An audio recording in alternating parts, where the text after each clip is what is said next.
Good morning, esteemed guests. It is my privilege to bid you all a warm welcome to this academic session on the occasion of the KU Leuven's and UCLouvain's Patrons Saint Day. Je vous souhaite à tous la bienvenue à cette séance académique organisée à l'occasion de la fête patronale de la KU Leuven et de l'UCLouvain. And of course, a very warm welcome to our guests of honor as well. Every year on Patron Saints Day, the KU Leuven awards its honorary doctorates to people who make this world a better place. Trailblazers in scientific research or in the arts, champions of a better society. And this year, the Patrons' Day festivities have an extra festive shine because Leuven University is celebrating its 600th anniversary. À l'occasion de ce jubilé particulier, nous allons décerner 5 honoris causa, conjointement avec notre université sœur UCLouvain. All in the spirit of connectedness, the leitmotif of this year of celebration. Je souhaiterais inviter les deux recteurs à me rejoindre ici pour une allocation de bienvenue. Please welcome Rector Luc Sels and Rector Françoise Metz.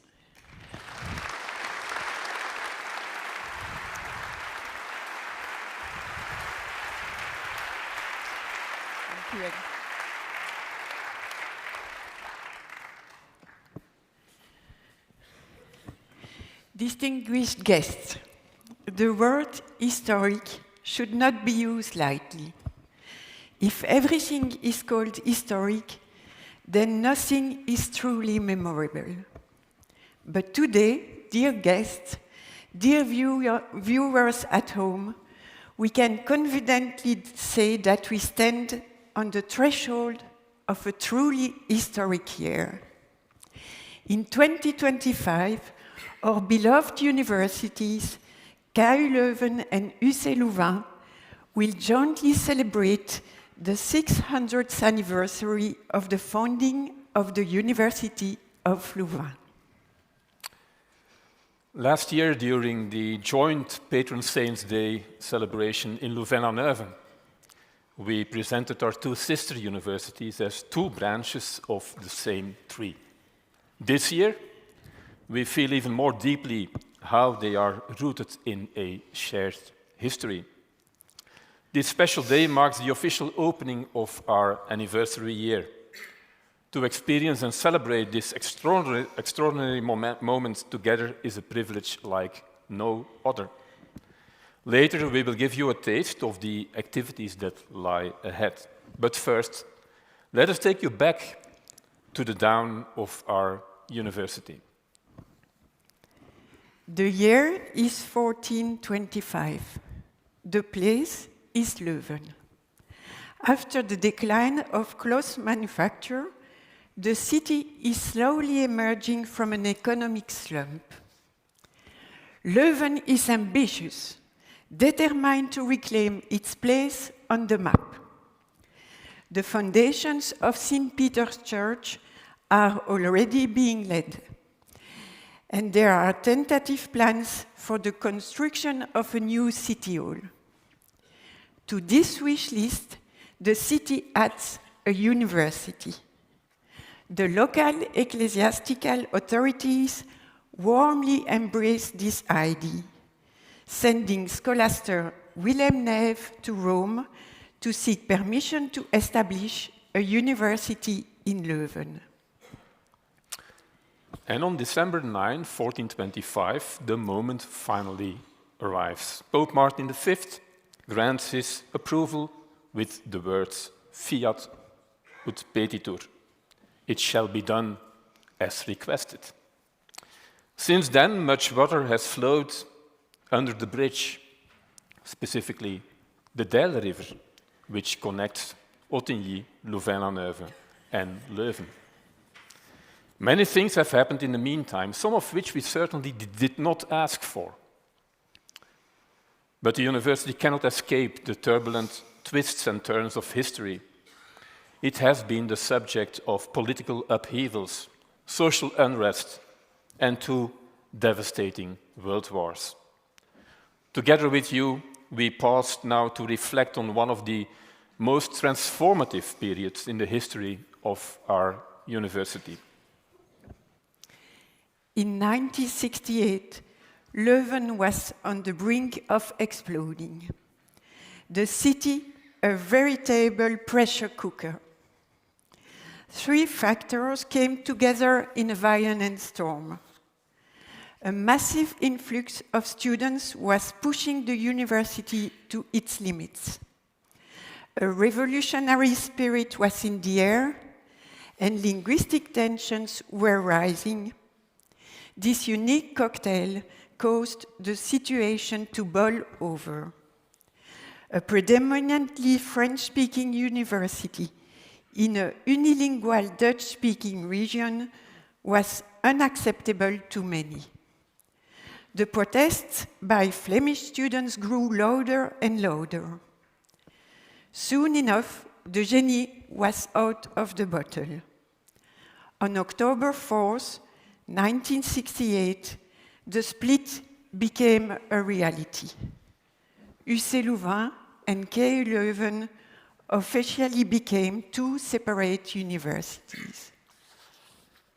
Dear guests, dear viewers at home, let us not shy away from the truth nearly 60 years later. The atmosphere on Leuven streets and squares was tense, even grim at times. The Belgian government even fell over the issue. The split was harsh and abrupt. The split in 1968 left deep wounds that were slow to heal. But gradually, the 2 universities began to reconnect, not in leaps and bounds, but steadily. And in recent years, that pace has significantly accelerated. Today, our researchers co-author papers. We develop joint programs. We make shared investments and proudly present ourselves internationally as partners.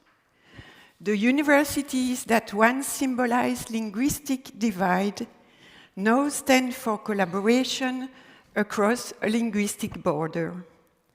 From fragmentation and division to connection, we show that reconciliation is possible. We are rooted in a shared past, branches of the same tree. And those branches today bear abundant fruit.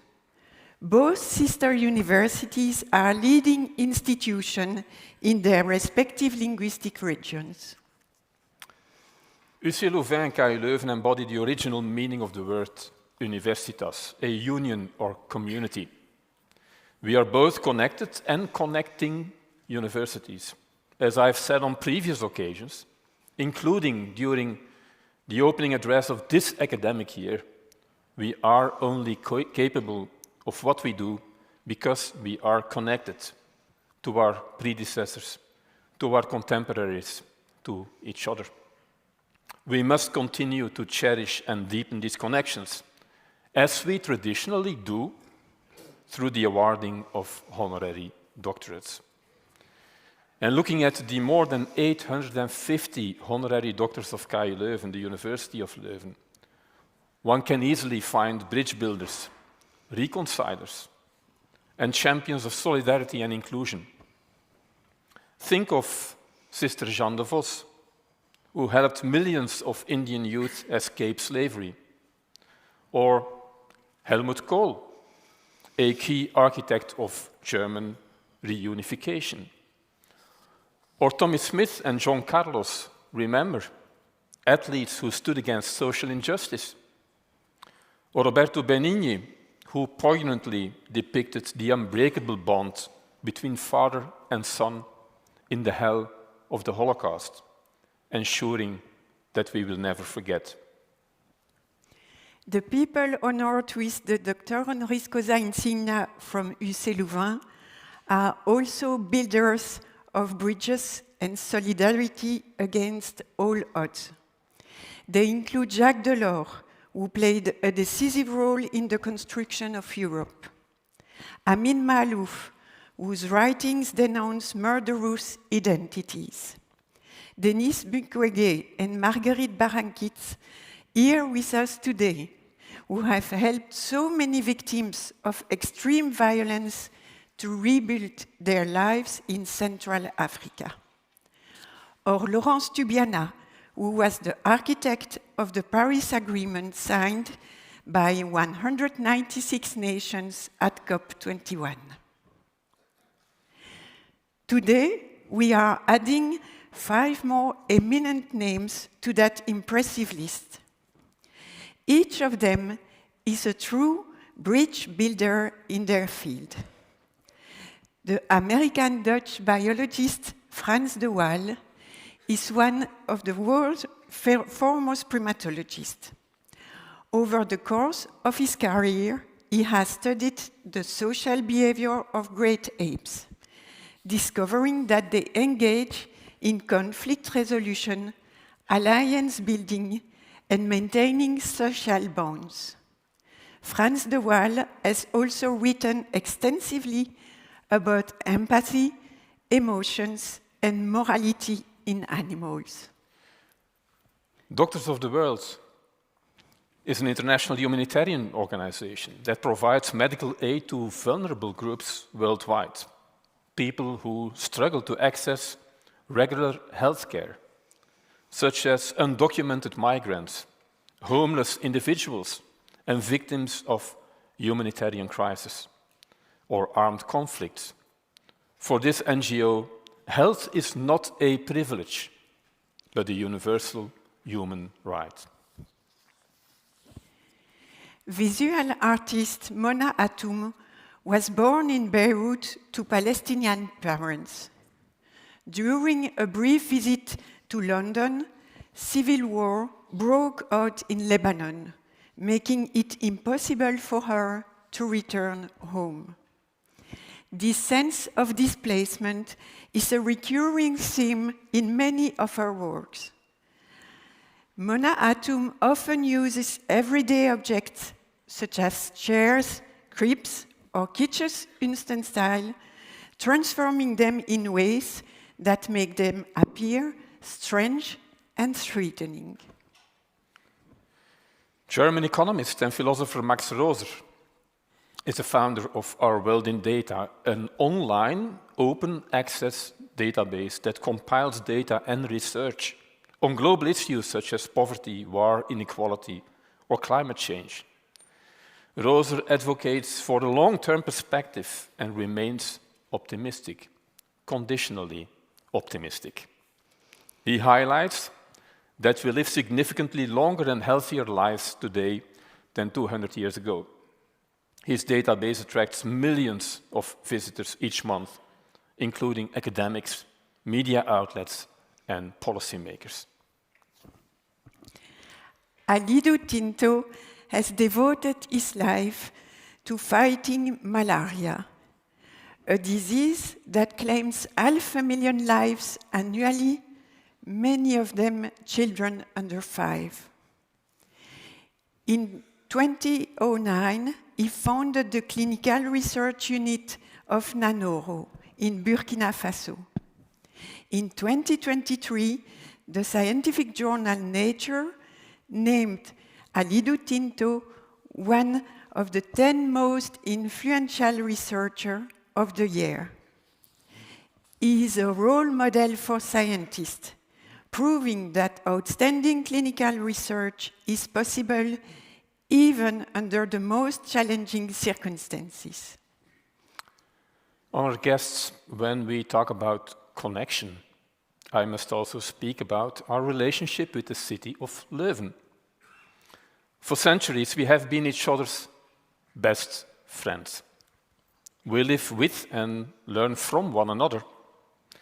The city and the university align enough to understand each other, yet we are sufficiently different to keep surprising one another. Our younger students might call it a bromance. Or given our status as sister universities, perhaps the term womance is a better fit. Personally, I would describe it as a deep, indivisible bond. This bond will be on full display during the upcoming Jubilee year. Once again, the city and the university have joined forces to craft a festive program. And the first highlight will take place on Saturday, February 15, and Sunday, the 16th, 2025, with Leuven inside. For an entire weekend, there will be an astounding program of events for visitors to experience in and around Leuven. During Leuven Inside, we will open our doors to offer a unique glimpse behind the scenes of our research. Expect 2 fascinating days featuring 600-second lectures by our scientists, workshops and experiments, stunning guided tours of our most treasured heritage, and much more. In the evenings, the city of Leuven will add its magic. A spectacular light installation outside will illuminate Laureatesplein, while celebrations across the city dubbed offsite will carry on into the early hours. We are also delighted to extend a warm invitation to the UCLouvain community to join us for this occasion, and of course, we welcome you all to join us for the rest of our rich and diverse celebratory program, which runs for an entire year until the 2nd of February 2026. You can hear it, you can see it, you can feel it. 2025 will be nothing short of spectacular. Here in Leuven and in Louvain-la-Neuve, and across the 20 combined campuses of these 2 sister universities. A glance at the programs reveals a common thread: the connection between the past, present, and future of our universities. Let me conclude by saying a few words about that future. Allow me to reassure you right away. KU Leuven and UCLouvain are ready for their 7th century. We will continue to dedicate ourselves to society. We will continue to pursue breakthrough insight, exploring causes, consequences, and connections. We will continue to answer questions, both big and small, to advance knowledge and help build the future. We will also continue shaping young minds, helping them to discover the world and themselves. In doing so, we ensure they remain curious and full of wonder throughout their lives. Today's young people are our finest ambassadors. They will carry the tagline of this anniversary year forward, year after year, because knowledge, dear friends, knowledge has no end. Thank you.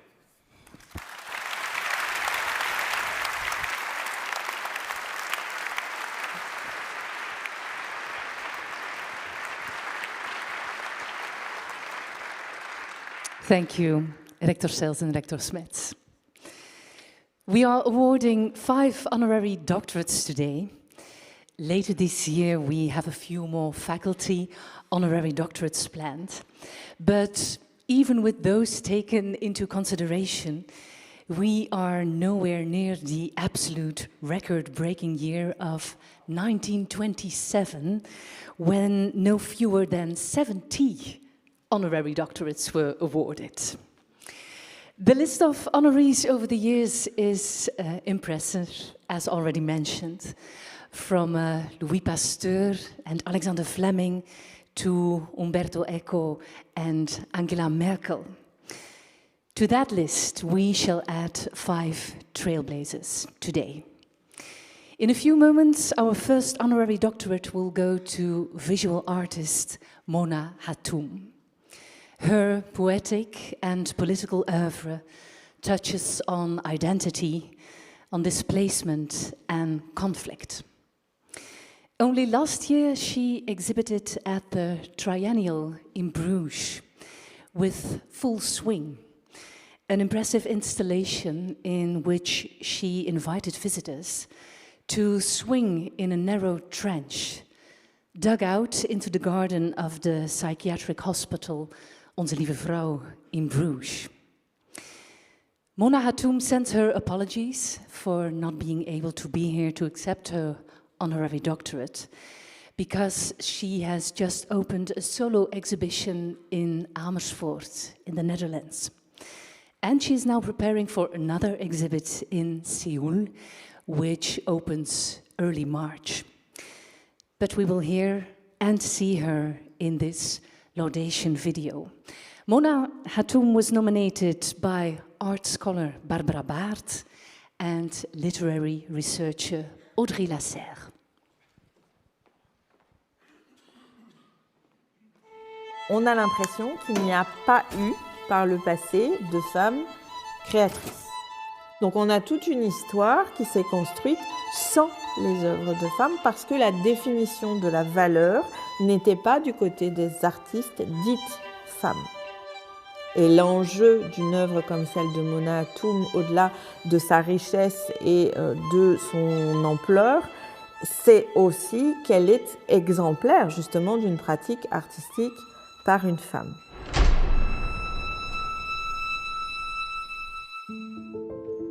Mona Hatoum is geboren in 1952 in Beirut in Libanon uit Palestijnse ouders. Als jonge vrouw, ze is dan 23 jaar, komt ze in Londen terecht. En op dat ogenblik, precies op dat ogenblik, als ze in Londen is, breekt de burgeroorlog in Libanon uit en ze kan niet terug naar huis. Als ontheemde jonge vrouw, die haar familie in Libanon uiteraard mist, gaat ze aan de slag met voorwerpen en objecten die ze op haar beurt ook ontheemt. Zij nodigt ons uit om op een andere manier naar de werkelijkheid te kijken, met als vehikel haar objecten, haar video's, haar materialen, haar performances. En die uitnodiging, die kunnen wij gewoon niet negeren. Pour moi, c'est une artiste qui est véritablement cosmopolite, une artiste citoyenne du monde. Il est évident que dans le travail qu'elle propose, il y a une portée universelle. Haar boodschap gaat ze niet beperken tot één vorm of één materiaal. Het is een onderzoekster, een wetenschapper. Ze wil bezig zijn met hoe materialen spreken. Une œuvre comme celle de Mona Hatoum montre qu'il n'est plus possible d'écrire les histoires de l'art sans les femmes, et non pas au motif qu'elles sont femmes, mais bien au motif que l'art est un ensemble produit par une diversité d'individus, hommes et femmes y compris. Wij moeten het werk van Mona Hatoum eren omdat er geen enkele andere kunstenaar is die zo veerkrachtig en permanent urgent haar blik op de wereld houdt. Il y a une richesse et une complexité dans sa vision de l'identité et qui peut aussi être construit, reconstruit en tant que femme, en tant qu'arabe, en tant qu'artiste londonienne, etc. etc.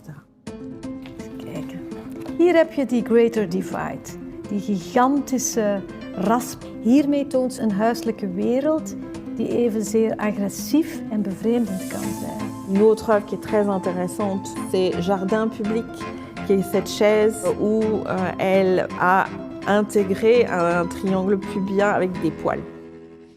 Hier hebben we dan de planeet die rood gloeiend staat, de planeet gilt van de hitte. Elle filme l'intérieur de son corps pour amener des questionnements ensuite plus larges. Ze beweegt zich voortdurend heen en weer tussen het kleine poëtische en het gigantische van de responsabiliteit die wij dragen voor de gemeenschap en de samenleving. En het is precies die boodschap die, denk ik, UCLouvain en KU Leuven ook wil uitdragen en even urgent vindt. For all these reasons, Your Excellencies, Rector of KU Leuven and Rector of UCLouvain, we have the honor of asking you to confer to Mona Hatoum the title of Doctor Honoris Causa of both KU Leuven and UCLouvain.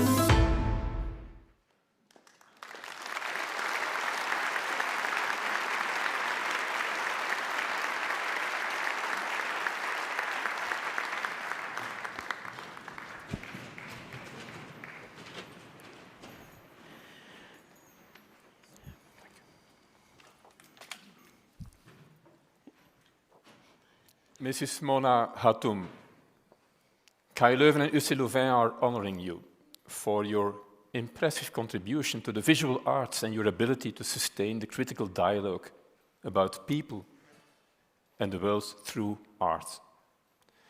For your urgent call to action for minorities, the climate, the displaced refugees, and all vulnerable people on this planet. For your resilience in taking social responsibility as an artist. For your dedication to study, insight, experimentation, and courage, making you an inspiring role model for scientists, thinkers, and creators now and in the future. For these reasons, we hereby bestow upon you in our capacity as Rector of KU Leuven and Rector of UCLouvain, and with the approval of the Academic Council, the degree of Doctor Honoris Causa of our universities. En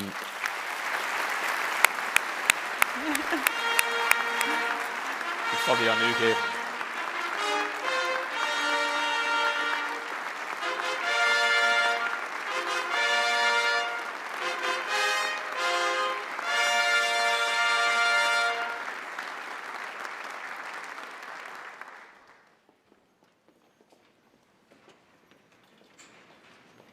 It is a real honor and a privilege to be awarded this honorary doctorate. I am really touched and humbled by this tremendous recognition of my contribution to the visual arts. I would like to express my deepest gratitude to the Rector of KU Leuven, Luxelles, and the Rectrice of UCLouvain, Françoise Metz. I'm equally very grateful to Barbara Bart and Audrey Lasserre, not only for nominating me for this prestigious award, but also for such an insightful and appreciative video presentation about my work, which was so creatively staged and beautifully delivered that it almost brought tears to my eyes. As a woman, this award is very significant to me because, I'm sad to say, that even today is still quite an enormous struggle for us women to have our contribution in every area of life fully appreciated and acknowledged. And as Audrey Lasserre stated in the presentation, when you read the history of art, we have the impression that there have been no women creators in the past, when art is actually produced by the diversity of individuals, both men and women.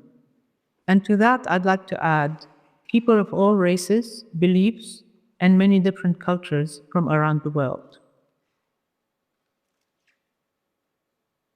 As an Arab, I see this as a significant gesture that communicates a message of tolerance, openness, generosity, and a willingness to listen to other voices and other cultures.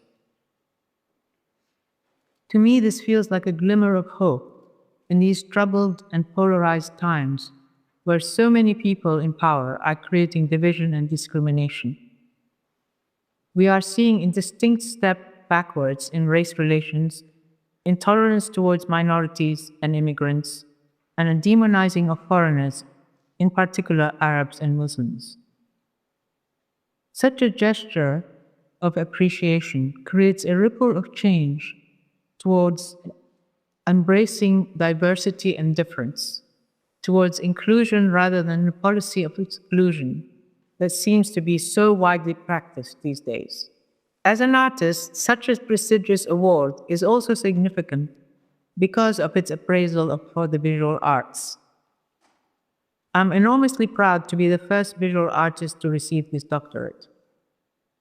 Looking at the current and recent awards given by Leuven University to eminent doctors, philosophers, human rights lawyers, engineers, neuroscientists, architects, to name a few, it's a great step for the visual arts to be considered at the same level as these serious disciplines, which is indeed very heartening. In my experience, visual arts are often the lowest in the arts hierarchy. Visual language might be rather abstract and slippery, but it affects us all on a mental, emotional, psychological, and inescapably physical level at the same time. Art deals with the unnameable, and because of this, it gets a bad press and often remains misunderstood. But I truly believe in the transformative power of art, in the way it can offer a moment of reflection that can, hopefully, bring up numerous questions, different interpretations, and a reassessment of our perception and views of the world around us. For all these reasons, once again, I'm truly grateful for this recognition. I would like to thank both universities and all those associated with organizing this very special 600th anniversary event, and all those who came together to celebrate this momentous occasion today. I thank you all from the bottom of my heart.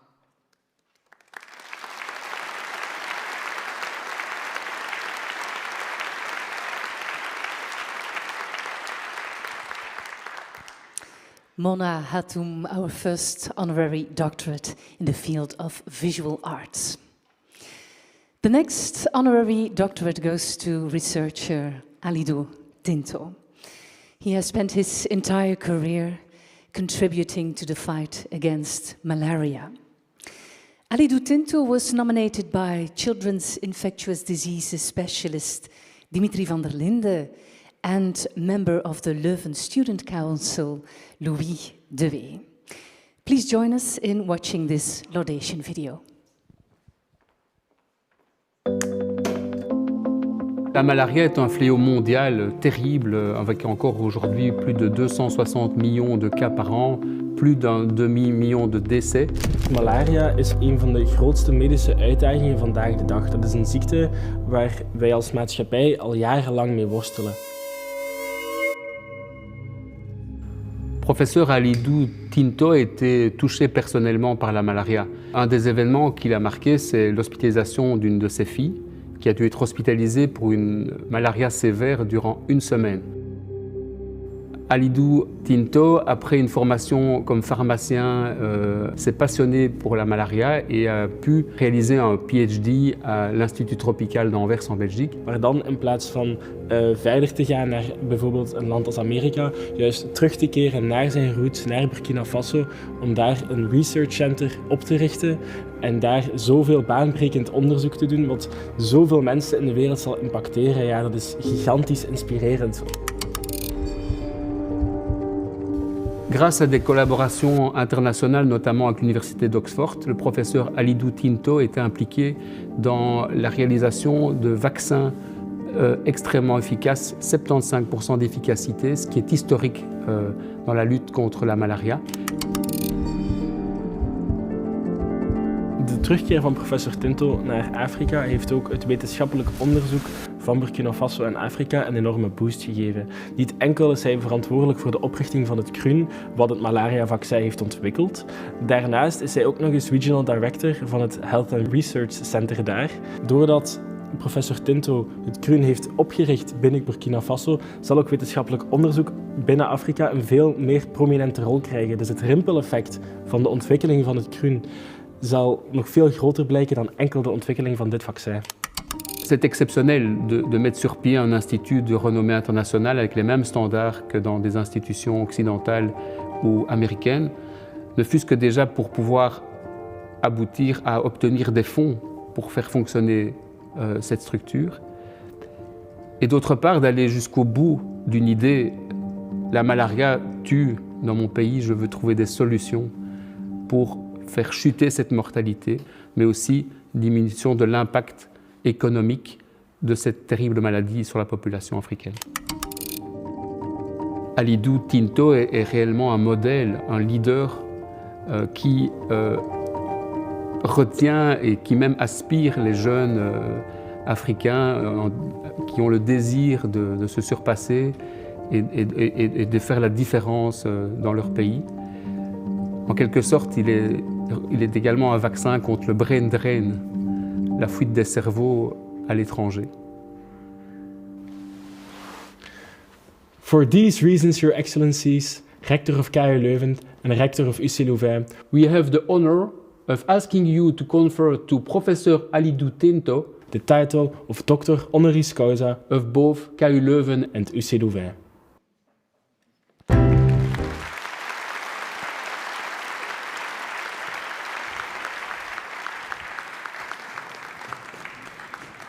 Dank u wel.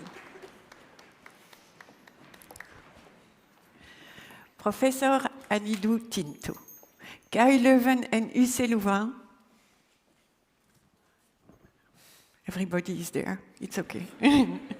KU Leuven and UCLouvain are honoring you for your exceptional contribution to research in parasitology and your pioneering work in the field of infectious diseases, particularly malaria, which has significantly impacted public health in Africa. For your crucial recent discoveries in translational research, specifically in the development and evaluation of 2 malaria vaccines currently recommended by WHO, marking an historic milestone in the fight against malaria. For your tireless efforts as the Regional Director of the Institute of Research in Health Sciences in the Center-West region and as the head of the Clinical Research Unit of Nanoro in Burkina Faso, where you have established international collaboration and strengthened local research capacity. For your ability to combine scientific rigor with social commitment, making you a model of leadership and an inspiring mentor for a new generation of African researchers. For this reason, we hereby bestow upon you, in our capacity as Rector of KU Leuven and Rector of UCLouvain, and with the approval of the Academic Council, the degree of Doctor Honoris Causa of our universities. Congratulations.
Beaucoup d'émotions.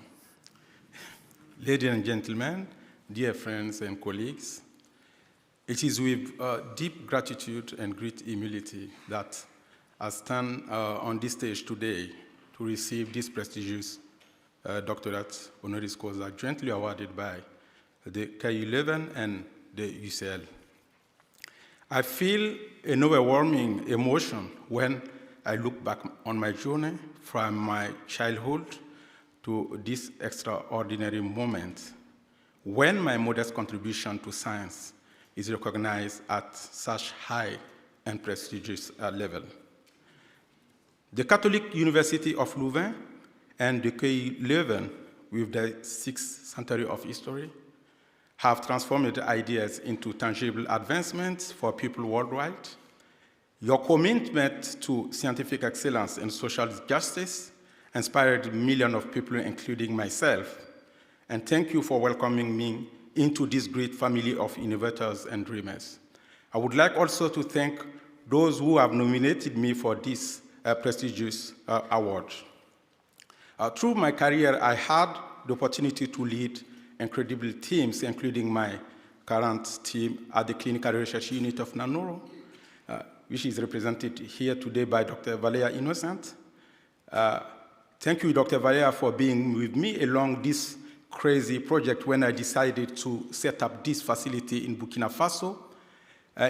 I started really from scratch there was no electricity, no running water, and even the road you have to drive on the dirt road to get to the village.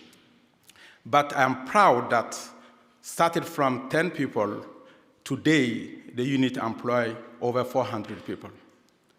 And we are really proud to be part of this contribution to bring on board the only 2 vaccines that can protect children in Africa against malaria. Nevertheless, malaria is still claiming nearly 500,000 of lives in 2023, the majority, unfortunately, being children under 5 years. These numbers are not just abstract realities, they really impact families and the communities and remind us about our responsibility to continue our investment to fight this deadly disease. For me, the fight against malaria is deeply personal. When I was young, and I hope I'm still young, or at least I look young. And when I was young at the high school, I failed to pass the final exam to enter to the university because the second day of the exam, I had severe malaria, and of course, I had to give up. So I lost 1 year of my study. This bad experience has really shaped my journey as a researcher in the field of malaria. And more recently, as mentioned by Dimitri, my own daughter had a severe malaria, and I was really in panic. I was worried that she will pass away. And this reminded me that the research we are doing is not just luxury, but a vital necessity for many people. And this has fueled my determination to dedicate my life to save lives. Today, I stand here with hope for a better future for Africa because thanks to the scientific progress and the commitment of academic and research institutions like KU Leuven and UCL, I believe that we are on the verge for an era where malaria will be no longer a public health problem in Africa. Together we can achieve this goal and offer future generations a world free of malaria. I dedicate this honor to my family, represented here by Adama and Nufu. Thanks for coming from Burkina Faso to support me for this prestigious ceremony. I also have a deep thought for my country. As you may know, we are facing many terrorist attacks the last 10 years, and we hope that this situation will be sorted out very soon, as we need really peace and security in Africa to carry out our research in serenity. I'm every day frustrated to see how my partner from Europe, including Belgium, are struggling to have a serious company to cover their travel in Burkina Faso. Thank you again for this recognition of our resilience, which reminds me that when guided by humanity, science can change the course of history. I would like also to thank the ITM, the Institute of Tropical Medicine. This is where I did my PhD, and they are represented here today by the new director, Orki, but also the former acting director, Lut. And I'm really grateful to Bruno Grisels, the former director of the ITM, who really played with the Belgian cooperation, the DGD, to offer me the re-entry grant that allowed him to go back in Burkina and build this unit. I know that Annie Robert is in this room, and thank you for all the great job you have done in terms of capacity building. And she took the initiative to pay the participation of all the former PhDs from UCL to attend this ceremony. Thank you very much.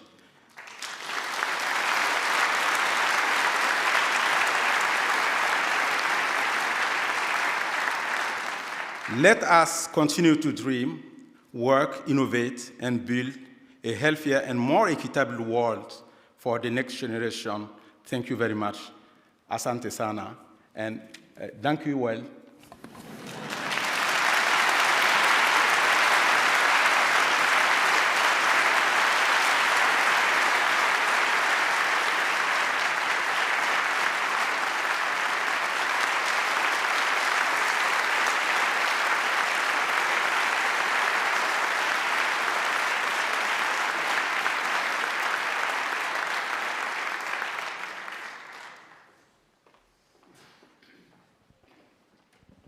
Congratulations on this honorary doctorate, Professor Tinto.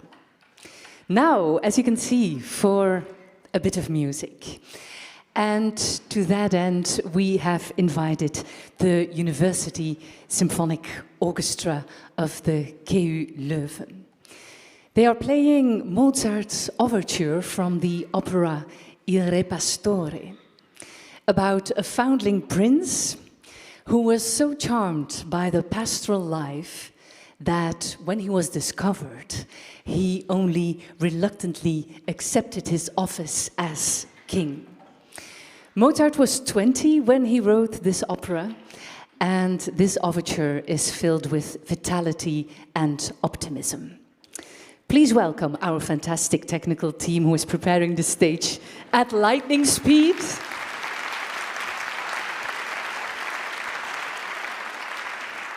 And in a minute, the University Symphonic Orchestra.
a stage change for an entire orchestra naturally requires slightly more time than a string trio, for instance. But we shall be hearing more from the University Symphonic Orchestra later on with an entirely different repertoire. The next honorary doctorate is being awarded posthumously to primatologist Frans de Waal, who passed away last year. And I would like to extend a warm welcome to Dr. Catherine Marin, who is here to receive the honorary doctorate on behalf of her husband. Frans de Waal was often described as the man who brought man and ape closer together. He was nominated by child and young adult psychiatrist Marina Dankaerts and neuropsychologist Henryk Bukowski. And I invite you to join us in watching this laudation video. Nos sociétés actuelles font face à de nombreux problèmes. On parle de guerre, on parle de conflits internes, on parle de tensions. Et on se demande alors, est-ce qu'il y a une autre façon de penser la société? Eh bien, Frans de Waal a observé la société des primates.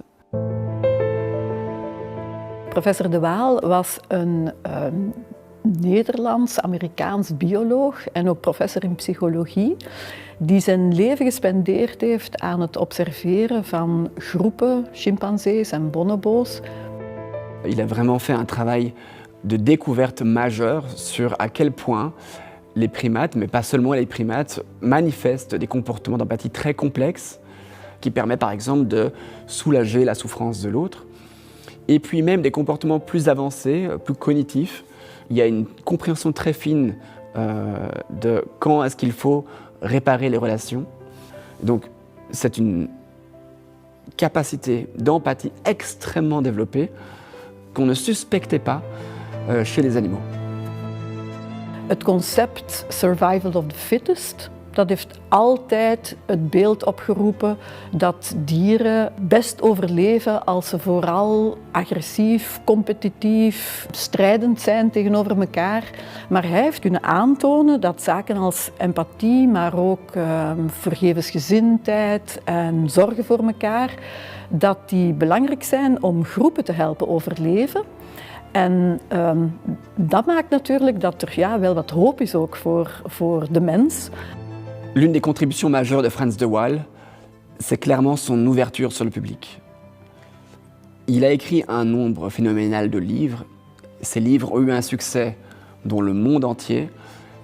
Il a également été invité pour faire de nombreux talks publics qui n'étaient pas uniquement entre collègues scientifiques, mais vraiment pour toucher la société dans son ensemble. Hij maakte ook een heel sterk pleidooi dat wij als mensen goed moeten zorgen voor dieren. Nochtans maakte hij wel die nuance dat hij niet voorstond dat dieren rechten kunnen hebben in de juridische zin van het woord. Omdat hij vindt, als iemand rechten krijgt, moet hij ook verantwoordelijkheden kunnen opnemen. Frans de Waal mérite d'être reconnu pour tout le travail qu'il a fait durant sa carrière. Car en observant de façon détaillée et sur de longue durée les sociétés des primates, il a vraiment pu observer une autre société, une société qui fonctionne, où la cohésion est extrêmement importante pour la survie de l'espèce. Les conflits sont présents, mais il y a toujours réconciliation. Frans de Waal verdient dit eredoctoraat in eerste instantie natuurlijk omdat hij een hele dappere en sterke wetenschapper is geweest. In tweede instantie vind ik, heeft hij ook bakens verzet in zijn eigen vakdomein, omdat hij niet zozeer observaties deed van het individu, maar altijd keek naar gedrag in de bredere context, dus overstijgend aan het individu. En ja, daar kunnen we enorme lessen uit trekken. For all these reasons, Your Excellencies, Rector of KU Leuven and Rector of UCLouvain, we have the honor of asking you to confer to Professor Frans de Waal the title of Doctor Honoris Causa of both KU Leuven and UCLouvain.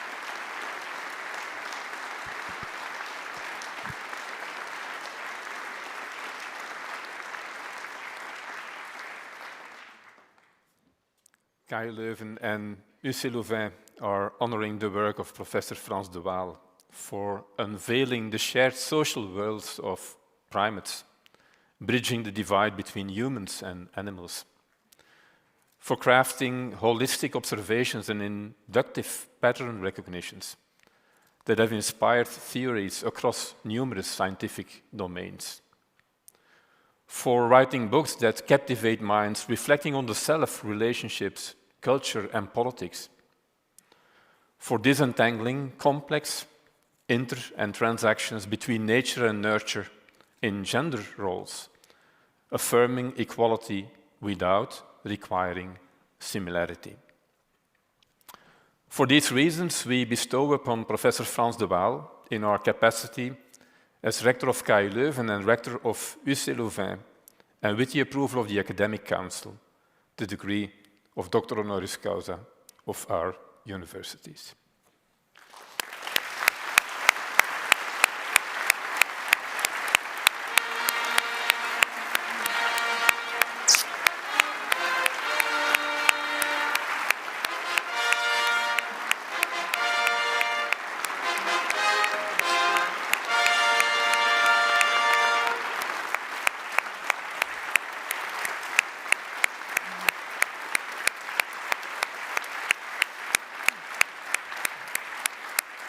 This is the epitaph of Frans. Thank you so much. You can take it.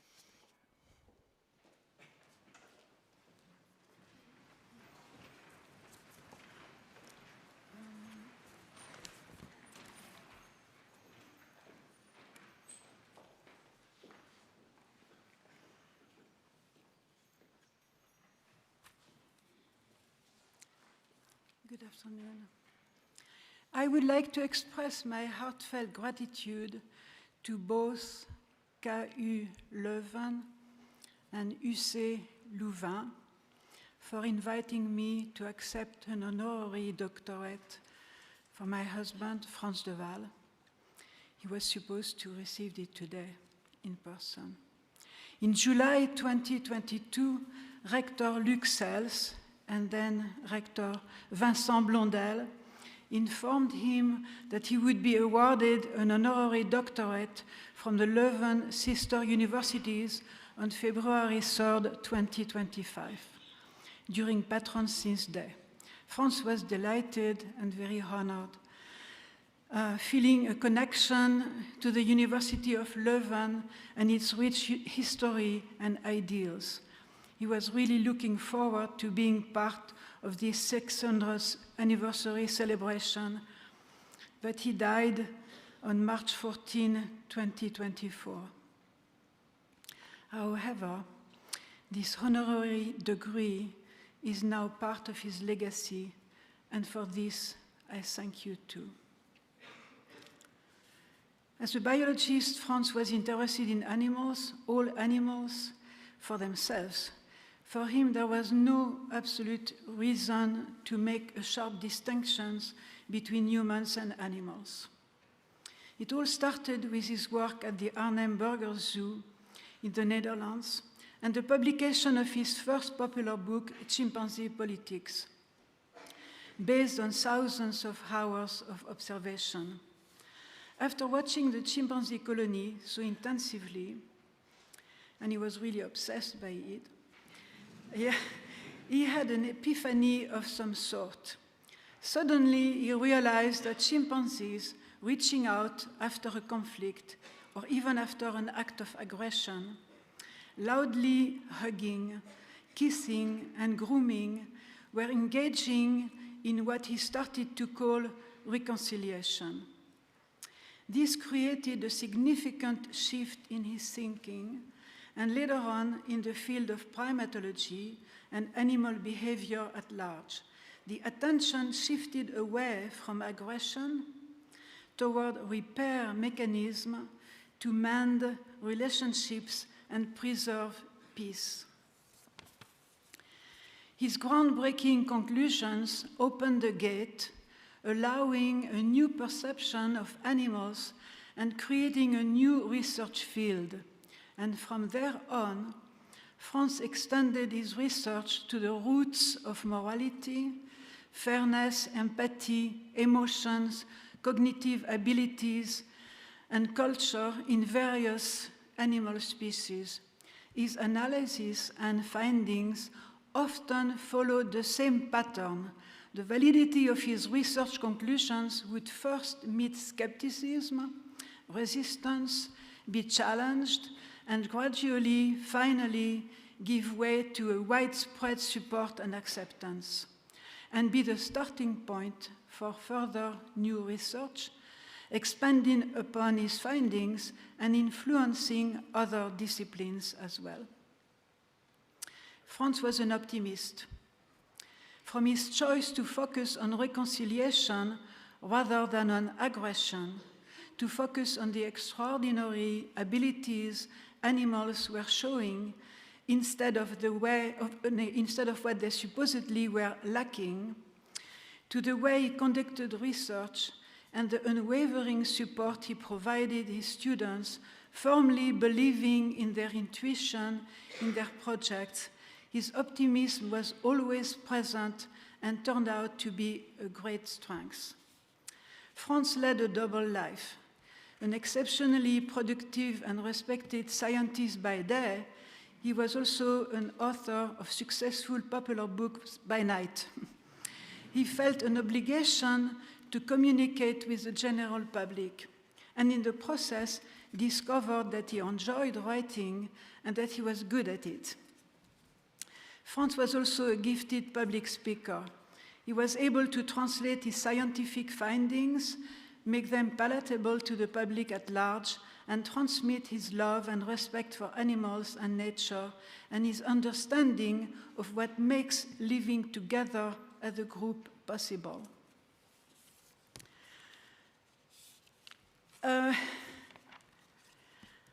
When I was preparing for my speech, I read about UCLouvain and Leuven and how they are flourishing today and working together. But then I also read about the radical and painful split in 1968 and the animosity between the two universities that followed for many years. And then I also read an interview given by then rector Vincent Blondel of UCLouvain. UCLouvain.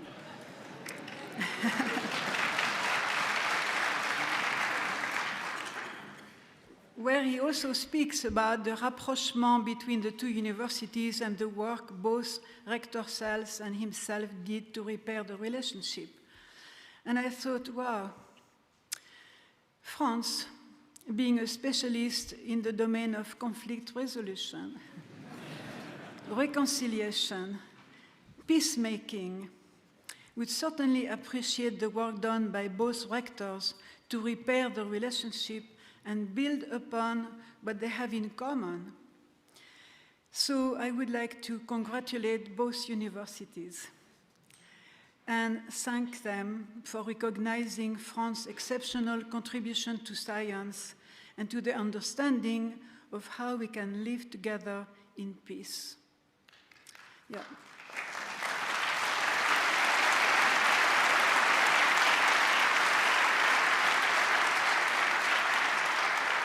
So I just would like to say, France would have loved to be here today, but long live his legacy.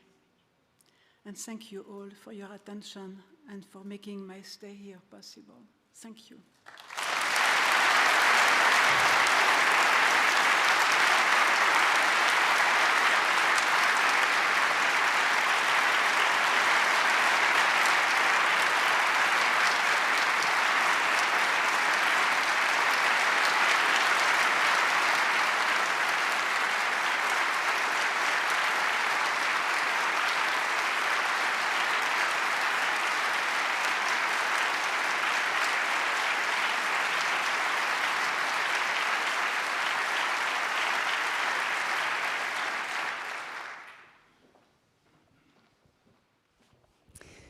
And thank you, Dr. Marin, for coming here to accept this posthumous honorary doctorate on behalf of your husband.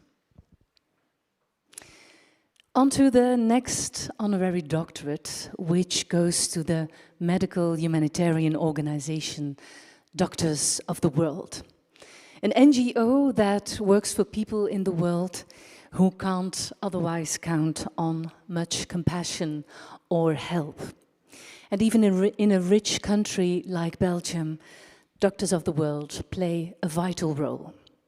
The Doctors of the World were nominated by sociologist Wim van Lancker and medical student Alena Boris.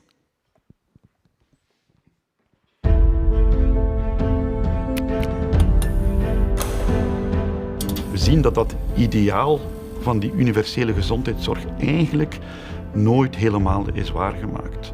Er zijn heel wat mensen, vaak in heel kwetsbare posities, die zich aan die rafelranden van de samenleving bevinden, die eigenlijk geen toegang hebben tot gezondheidszorg.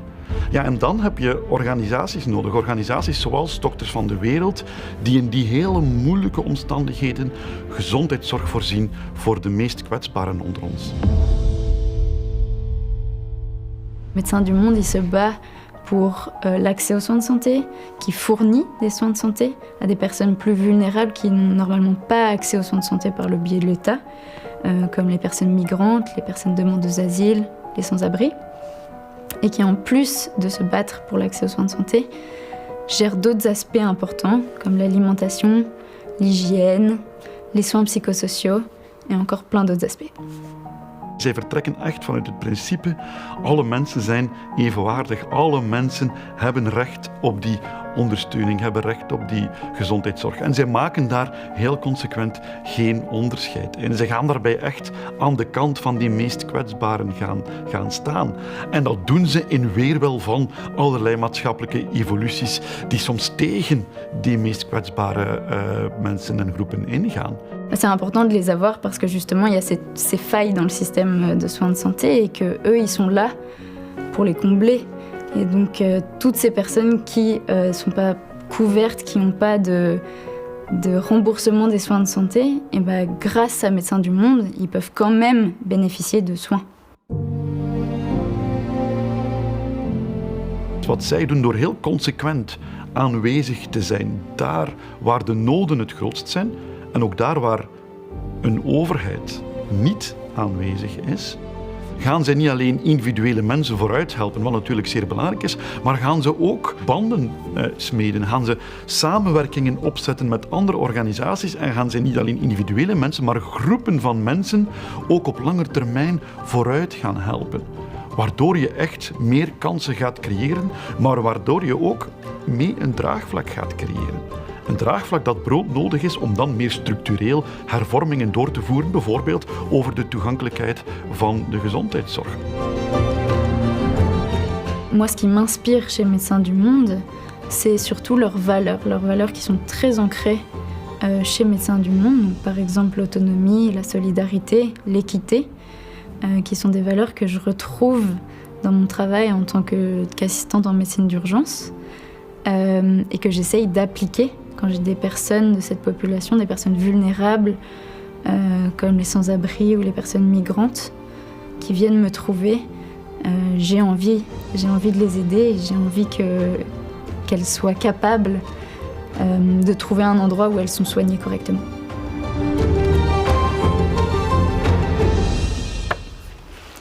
For all these reasons, Your Excellencies, Rector of KU Leuven and Rector of UCLouvain, We have the honor of asking you to confer to Dokters van de Wereld the title of Doctor Honoris Causa of both KU Leuven and UCLouvain.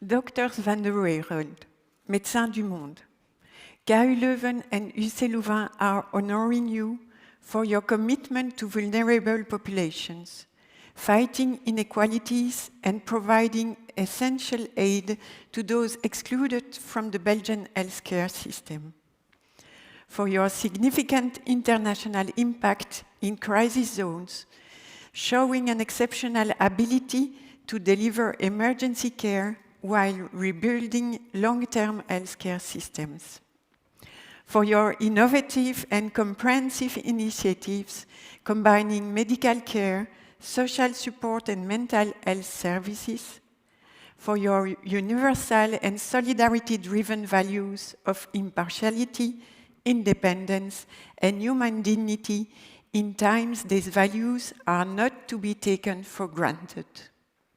For this reason, we hereby bestow upon you, in our capacity as rector of KU Leuven and rector of UCLouvain, and with the approval of the Academic Council, the degree of Doctor Honoris Causa of our universities. Congratulations.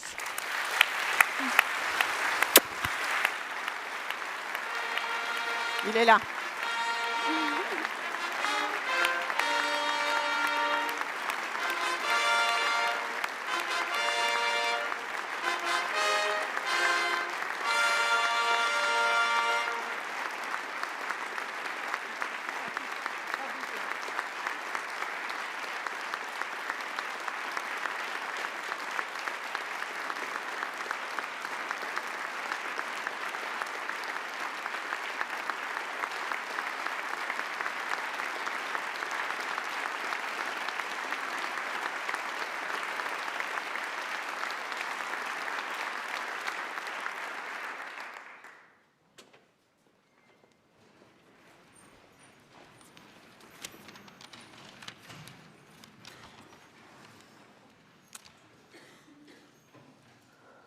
Madame la rectrice, meneer de rector, esteemed professors, honored guests, beste collega's ook, chers collègues. It is with deep gratitude and pride that I stand before you on behalf of Médecins du Monde, or Dokters van de Wereld, as we say in Dutch. This honorary doctorate is a profound acknowledgement of the relentless dedication exhibited by our volunteers and staff. Whether working in countries such as Mali, Niger, or Tunisia, or over the past 25 years here in Belgium, in Brussels, in Antwerp, Ostende, Charleroi, La Louvière, we continue to affirm that the right to health is not a privilege, but a universal human right. In the Eastern Democratic Republic of Congo, in South Kivu, our teams wait with anxious hearts as they brace for the approaching drums of war.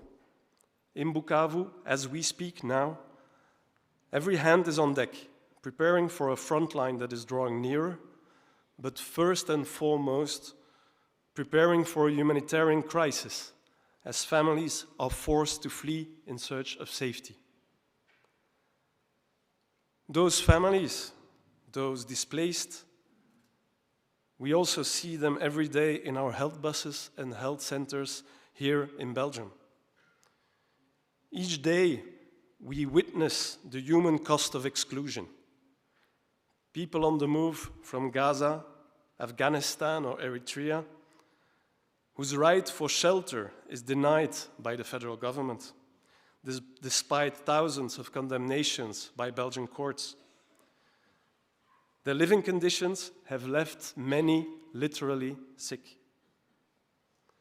In the meantime, international solidarity and cooperation is under siege and facing severe budget cuts. Exclusion affects Belgians as well. By 2024, they became the second most frequently served nationality across our projects in Flanders, Brussels, and Wallonia. Facing rising rent and the soaring costs of everyday necessities, too many are forced to choose between basic living expenses and the critical need for medical care. Our healthcare system is accessible and efficient for a good part of the population, yet for some, accessing care is almost impossible. Our foremost commitment is to ensure continuity of care for everyone, regardless of origin, regardless of legal status, regardless of personal life choices, and without judgment. This is not an act of charity, nor a favor. It is a matter of rights. Martin Luther King once declared, "Injustice anywhere is a threat to justice everywhere." These words resonate deeply with our mission. We firmly believe that when even a single member of our society is deprived of care, justice everywhere is undermined. We refuse to stand idly by in the face of injustice. Fortified by the belief that our collective efforts can bring about change, our dedicated doctors, nurses, social assistants, and support staff give their best every day. Their unwavering commitment is now recognized by both universities, and this acknowledgement fills us with immense pride and also hope.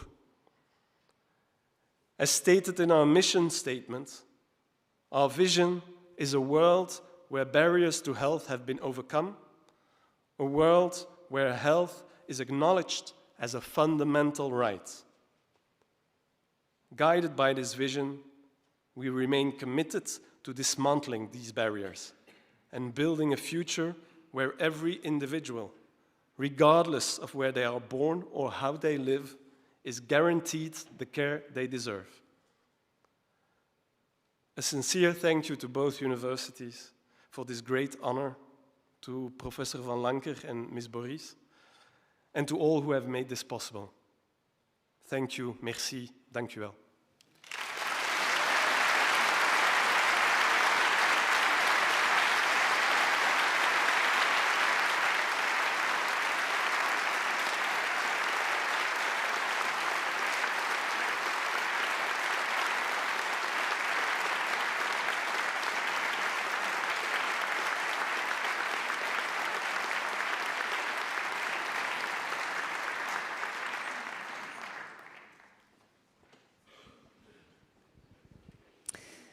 Doctors of the World makes sure that people in vulnerable situations are not forgotten. Thank you very much, Pierre van Heddegem, Doctor of the World's Director of Belgian Operations, for your speech. Once more, now it's time for a little music, and this time the University Symphonic Orchestra is going on a jazzy tour with Summertime by George Gershwin. Summertime and the Living is Easy. It's the best-known song from George Gershwin's opera Porgy and Bess. And it's the character Clara's lullaby for her baby this summertime. Only this time you will have to do without words in this version of Summertime by the University Symphonic Orchestra.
And the orchestra added a little extra. They also played It Ain't Necessarily So from Porgy and Bess by George Gershwin.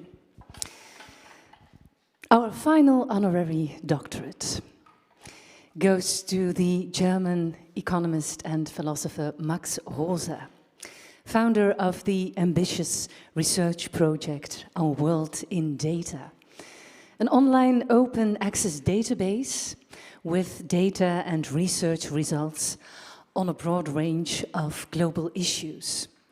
With more than 1.5 million visitors per month, Our World in Data reaches an audience that would be the envy of many news sites.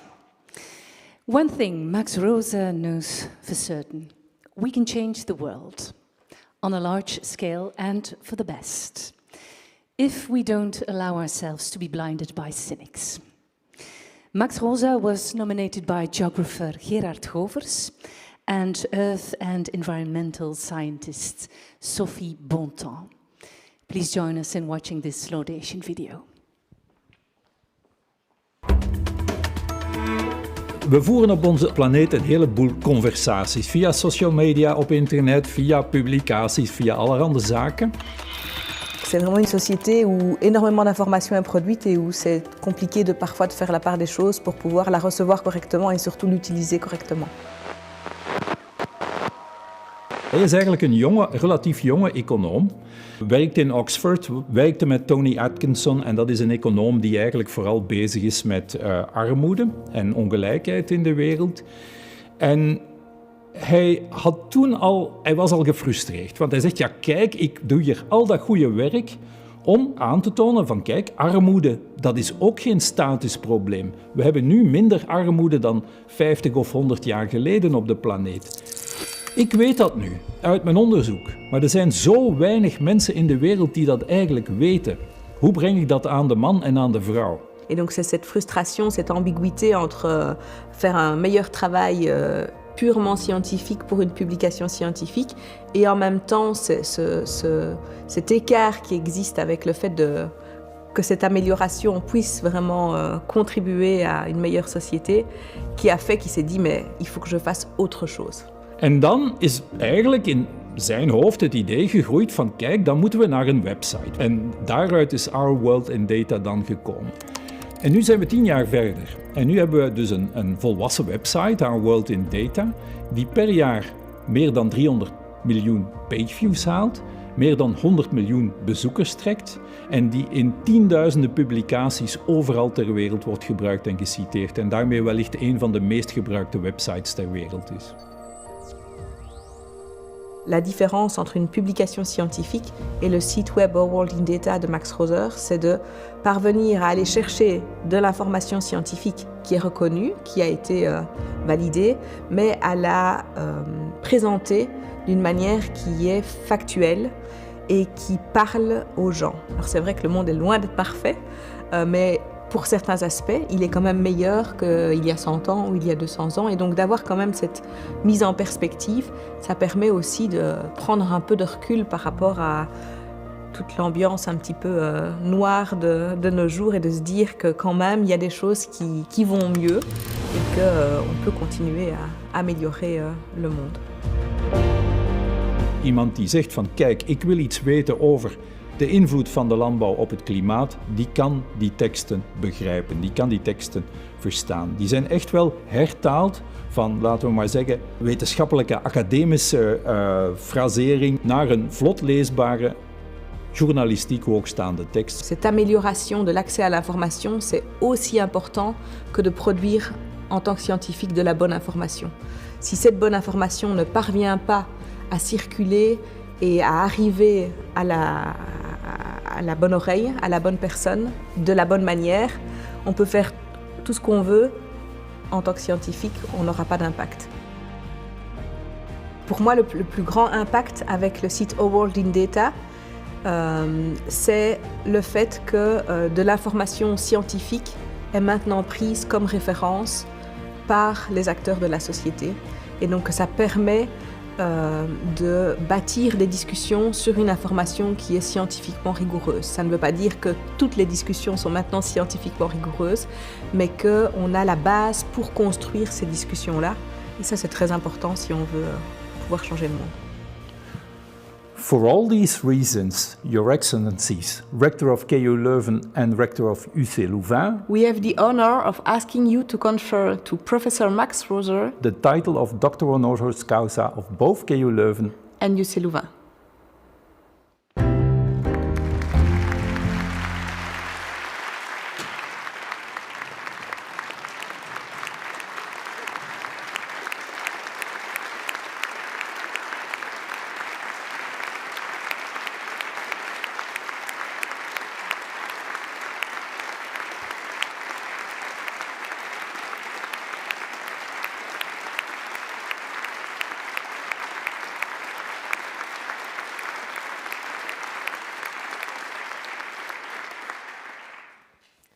Professor Max Roser, KU Leuven and UCLouvain are honoring you for your unwavering effort to provide information that is objective, factual, contextual, and understandable regarding major scientific and societal challenges. For your website, Our World in Data, which is an invaluable reference data source for both scientists, journalists, and for everyone interested on how things are going on the Earth. For your successful contribution in allowing science having a bigger impact on society by making discussions in many media more fact-based and more objective than they once were, which is crucial in a context of information overload. For your unfailing commitment to your project, for showing that individuals with a strong belief in a good idea can make a big difference. For these reasons, we hereby bestow upon you in our capacity as Rector of KU Leuven and Rector of UCLouvain, and with the approval of the Academic Council, the degree of Doctor Honoris Causa of our universities. My congratulations.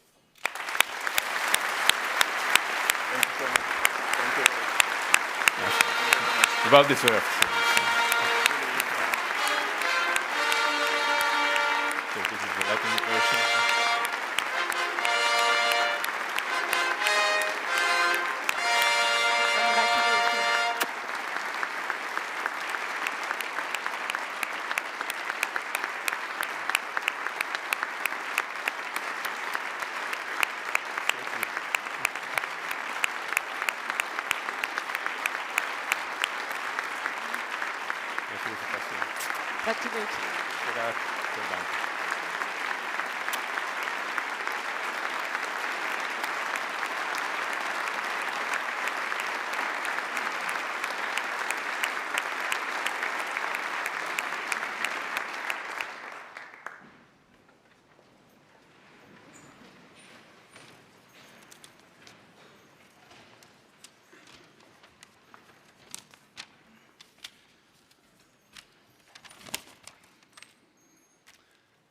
Thank you, well, merci.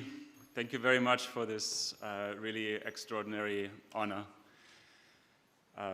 This morning, I guess it's noon by now, I want to think of those people who I want to thank on the way in the last many years. If you want to hear a bit more about what I do, I'll pick it up where Sophie and Gérald left it off in this very nice video tomorrow evening in a lecture here at the university. First, I want to thank my wife, Julia.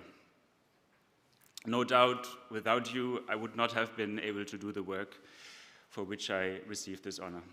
Gracias. I love celebrating the beautiful days with you, like today.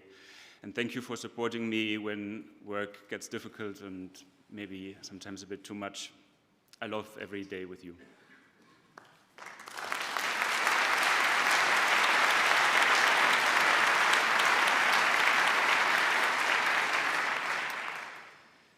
It's really an incredible honor to receive this recognition. Thank you to everyone here at the universities, KU Leuven and UCLouvain, for awarding me this honorary doctorate. Thanks to the faculty and thanks to the students.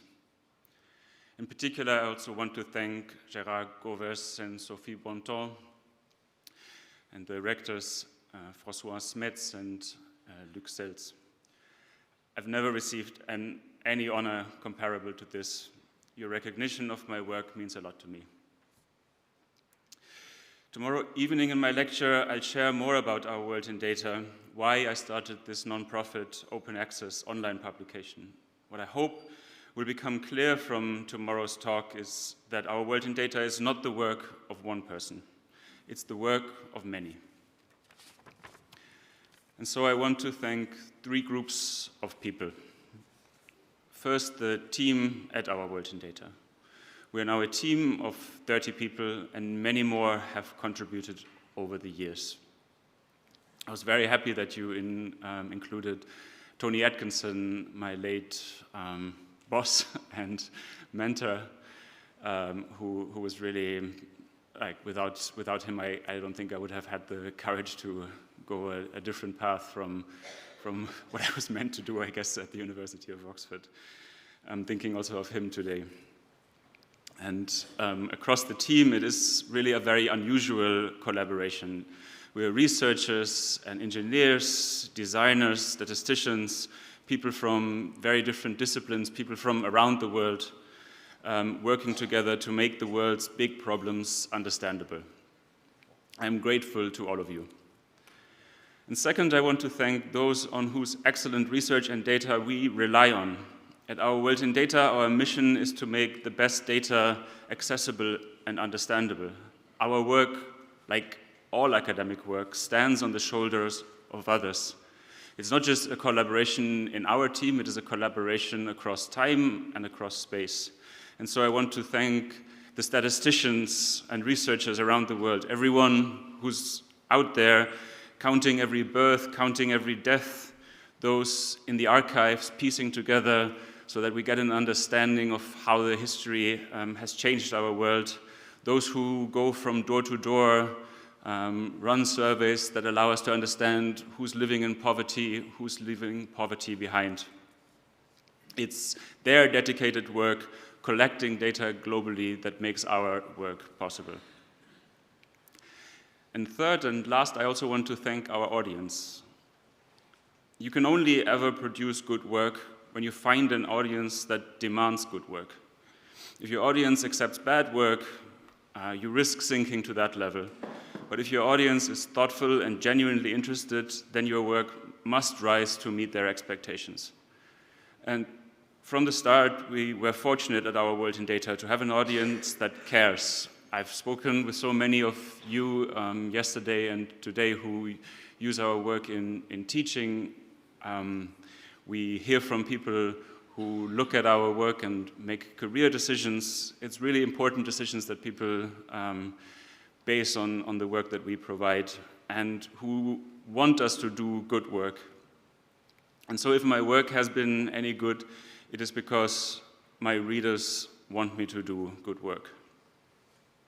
And so this honor is not just for me, but for all of us. All of you who work with me, all of you on whose data and research I can trust to base my own, and all of you who demand good work from us. Merci, dankjewel, danke.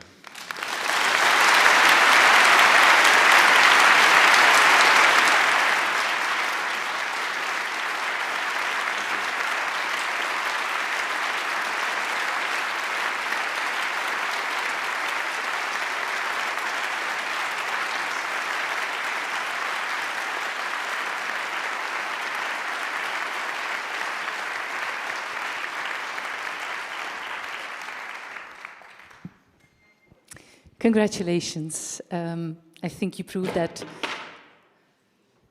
dry statistics can definitely have an impact. Thank you. That brings this academic session to a close. Je vous remercie de tout cœur pour votre présence ici. And I would furthermore like to thank our proud partners for their generous support of this festive year. DEME, KBC, KPMG, Lotus Bakeries and AB InBev. I would like you to ask to remain standing until the academic procession has left the hall and professors may hand in their toga downstairs in the university halls. You are hereby all cordially invited to the festive reception. Vous êtes tous chaleureusement conviés à la réception pour un moment festif. Ik wens u nog een heel fijne namiddag.